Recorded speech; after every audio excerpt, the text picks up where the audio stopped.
और कभी-कभी ethnic tension आ ही जाता है ये अलग-अलग जातियों के बीच में, मगर इतना वायलेंट कभी नहीं हुआ मणिपुर में, क्योंकि 100 2001 के में करीब भी जाने गई। जी 2001 में जब तक ग्रेटर नागालैंड मांग किया था उसमें भी टेंशन था, मगर एक भी हाथ नहीं लगाया। उसी टाइम असेंबली भी जला दिया, चीफ मिनिस्टर का बंगलों में घेराव किया है। तो इस बार ऐसा क्या हुआ? इस बार ऐसा क्यों रहा? इसीलिए यही बात है कि इस बार पूरा मणिपुर का वैली का लीडरशिप जो है वो ट्रेडिशनल इंडिजिनस सिविल सोसाइटी का रोल बहुत कम रहा है।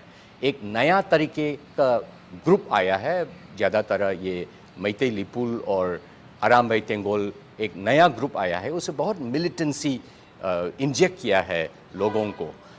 ये इनका आर्टिकुलेशन है एकदम आरएसएस जैसा आर्टिकुलेशन है। तो और मणिपुर वैली में आज एक भी चर्च स्टैंड नहीं कर रहे हैं, सबका सब चर्च डिस्ट्रॉय कर रहे हैं। तो लोगों का सोच ये है कि ये एक मैतेई कुकी का नाम पे शायद ये हिंदुत्व एजेंडा कैमोफ्लाज करके मैतेई कम्युनिटी की बीच से ये हिंदुत्व एजेंडा को फर्दर कर रहे हैं, ये सोच है।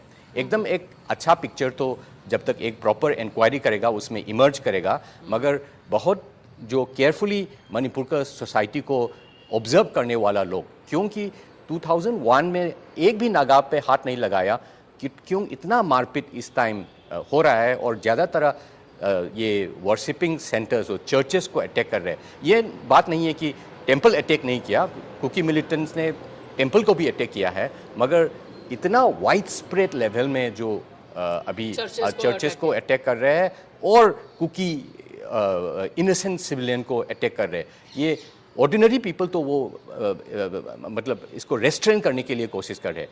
इट सिम्स एक ऑर्गेनाइज फोर्स इनके पीछे काम कर रहे हैं। और ये मणिपुर का जो हम मणिपुर में कम से कम 30 साल एक्टिविस्ट रहा है, ये मणिपुर सिविल सोसाइटी का कैरेक्टर नहीं है, ये एकदम एलियन कैरेक्टर है।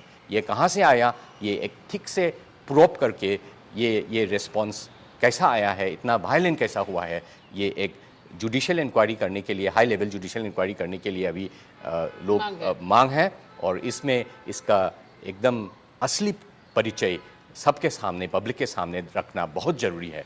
नहीं होने से तो ये जो रिलेशनशिप है